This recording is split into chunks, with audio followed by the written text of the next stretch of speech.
There is something magic about Japanese horror RPGs, whether it's the dark, tragic stories or the frightening encounters with all sorts of evil entities. The JRPG subgenre of horror certainly has many great examples of small packages delivering big scares. But out of the many different games, which stand out the most? I've had the pleasure of playing the following 10 games, and I'm bringing you my personal opinion on which are my favorite.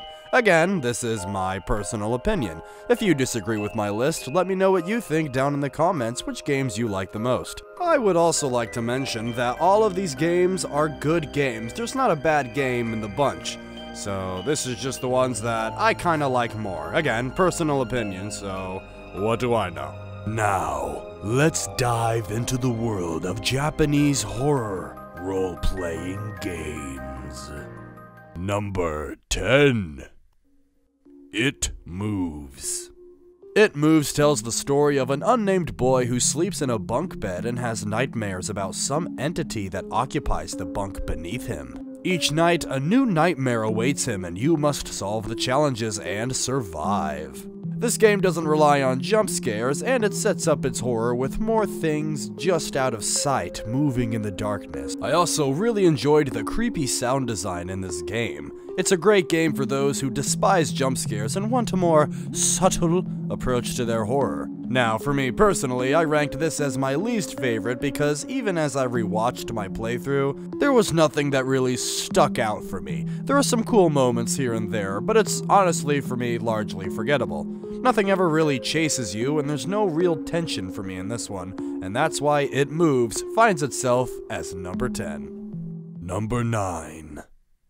Misao. Misao tells the tale of a bullied schoolgirl getting supernatural revenge on the ones who made her life so hard.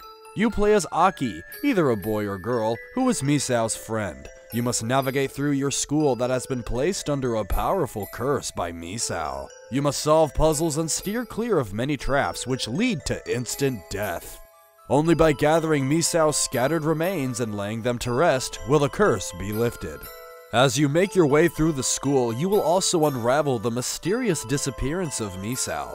The trial and error factor in this game isn't as bad as some of the other entries. I do like how kooky and varied the ways to die are, yet I was never really scared during my time with Misao. And the plot of a bully victim getting revenge on the bullies is something we've seen before in all sorts of media. The game's characters are memorable, and I do recommend playing it all the way through to get that truth ending for a complete experience. With kooky visuals and kookier characters, Misao is number 9. Number 8. Akamiton. In Akamiton, you play as a village girl named Shimido Shimoko. It's her duty to make an offering to the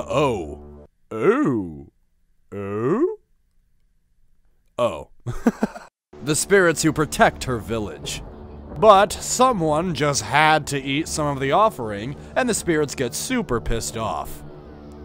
The scares alone in this game are unlike any of the other horror RPGs that I've played. This game has seriously some terrifying encounters. I was on the edge of my seat for the first 3/4 of this game. The chases were tense, the monster designs were chilling, and there are multiple little scares scattered throughout the game just to keep you on edge. But then you get to the final parts of the game. It just hits you with all this dialogue and nearly no more scares. It makes for an incredibly unbalanced experience. And if there's one thing I hate in storytelling, it's an anticlimactic ending. Especially when the earlier parts were so strong. I am emotionally hurt that I can't rank this game any higher. But part of the duty I carry when I made this list is ranking the games as a whole, and sadly, the ending does hamper the experience. It just gets kind of goofy and... Is that a panda? Is that a panda? I need to adjust my glasses that I don't wear because I think Po is in my Japanese horror game. Despite its anticlimactic ending, the game still has haunting visuals and a great opening. It's also probably the most underrated game on this list, so it's one I definitely recommend more people should go and play. So go ahead and check out Akamiton. Number 7. The Crooked Man. The Crooked Man stars David Hoover, a troubled man who just moved into his new apartment. But something feels off in his new home. David discovers numerous letters which lead to several abandoned locations, all the while being pursued by a man with a bit of a neck issue. You must solve riddles and avoid the Crooked Man to progress through the game. And let's be real, the Crooked Man is the whole reason to play this game. The puzzles are decent, and the characters you meet along the way are nice to see, but each encounter with the Crooked Man takes the cake for why I like this game. The chase segments are done really well in my opinion, and I like that you can actually fight back in certain moments. The graphics are appealing, but the actual locations aren't very groundbreaking. I mean, we got a hotel, a school, and a hospital. We've seen it all done before. The game is also the first in an anthology series, which I'll definitely play more of later down the line. So, crawling in at number 7 is The Crooked Man. Number 6. Mad Father. Mad Father is arguably the most popular game on this list. So why is it only at number 6? Well, we'll get to that in a bit. Mad Father centers on little Aya. Her father and her live in a big mansion with his assistant Maria. Aya's father is a scientist whose unknown experiments are conducted in the mansion's basement. Can't have a horror game without a spooky mansion. One night, all hell breaks loose, and it's up to Aya to discover her father's sinister secrets, and to ultimately decide, is her father worth saving? Now, if you ask me, short answer, no. No, he's not. He's a piece of shit. And that's where the moral dilemma of Mad Father kind of loses me. I feel no sympathy for Aya's father, therefore I don't really care about the dilemma that she has to face, if that kind of makes sense. I think it's open and shut. Throw him into hell, he doesn't get the buffet. You know what I mean?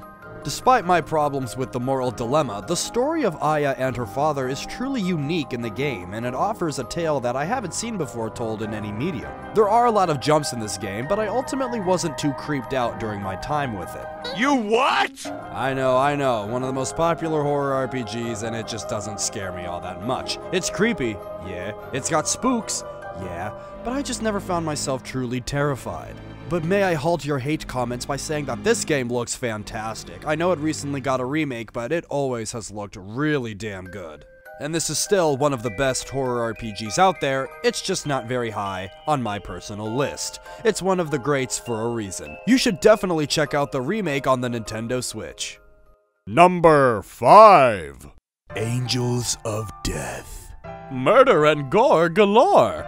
In Angels of Death, you play as Rachel Gardner, a young girl who awakens in a mysterious building crawling with serial killers.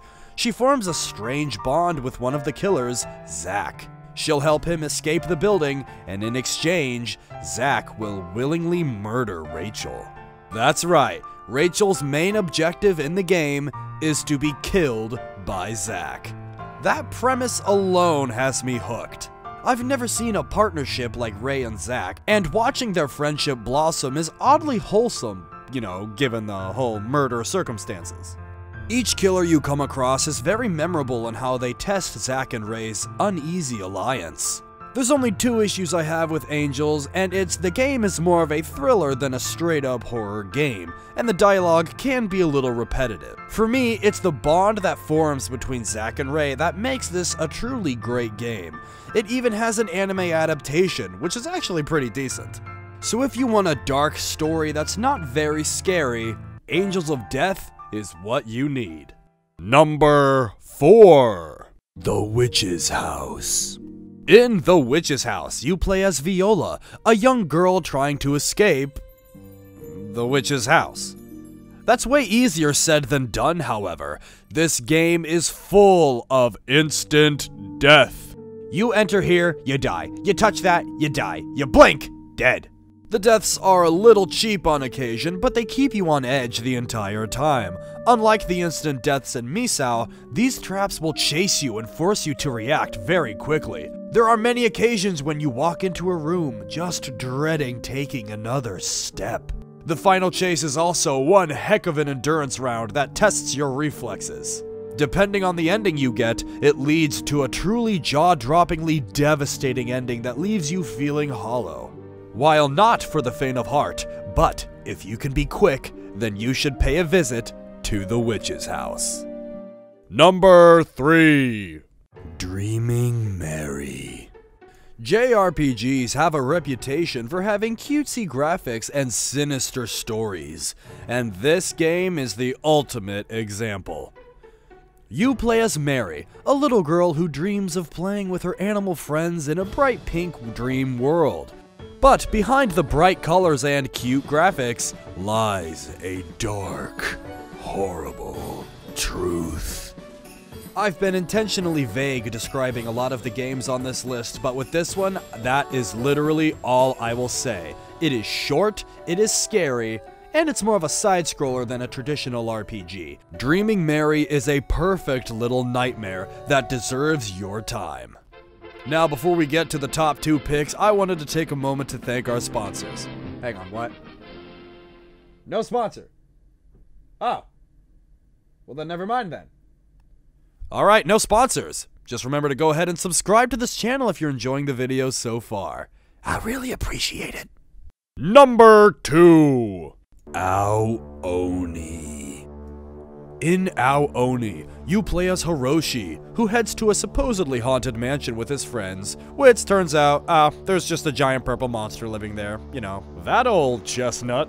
And this purple bastard doesn't take kindly to intruders.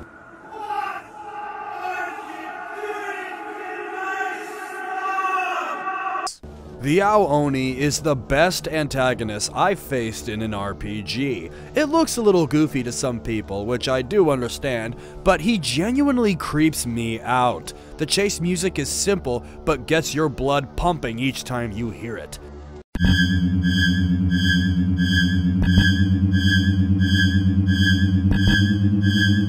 This thing is constantly chasing you throughout the game, so you never truly feel safe at any moment. The graphics are simple, but for me it's the otherworldly blandness of the mansion that only heightens the moments when the Oni is chasing you. The tension of always wondering when the Aoni will appear makes the entire game frighteningly fun. This is definitely one of the games I always like to go to if I need a good fix of Japanese RPG horror. But there's one more that stands above the rest. Number 1. Ib. And I ain't give a shit how you pronounce it. I'm calling it Ib. That's the way we work here. Ib is a young girl who visits an art gallery with her parents. She soon finds herself in a nightmarish world of killer mannequins and monstrous paintings. The art galleries come alive, and Ib must solve puzzles and escape before she becomes forever lost in the galleries. She meets a tall fellow named Gary who helps her read painting titles, and the pair develop a very wholesome bond, sorta like Ray and Zack, but not so death-focused. You feel a genuine friendship form between them. The scares in this game are effective in their execution. The setting of an art museum is a perfect setting for a horror game. The game does a great job making you nervous each time you walk past an exhibit. The graphics have an interesting crayon-like quality to them, almost as if this was all drawn by a young child. This subtly helps you into the mind of Ib. The game was released back in 2012 and it still holds up with no remakes, re-releases, or touch-ups. Ib is my personal favorite horror JRPG. If there's one game on this list that truly encapsulates that sweet JRPG goodness, it's Ib. Everything about Ib just works. It's the #1 horror JRPG I recommend you play. And that's my list. There are a ton of games that I didn't mention, and that's simply because I haven't played them. There's a whole ocean of JRPGs out there just waiting to be plundered. Most of the games I've mentioned on this list are available for free, so go ahead and give them a download and give them a play. I'd also like to mention, if you're too afraid to play any of these games, that's no shame. I've played all of the games that I've ranked on this list. You can check out the playlist down in the description.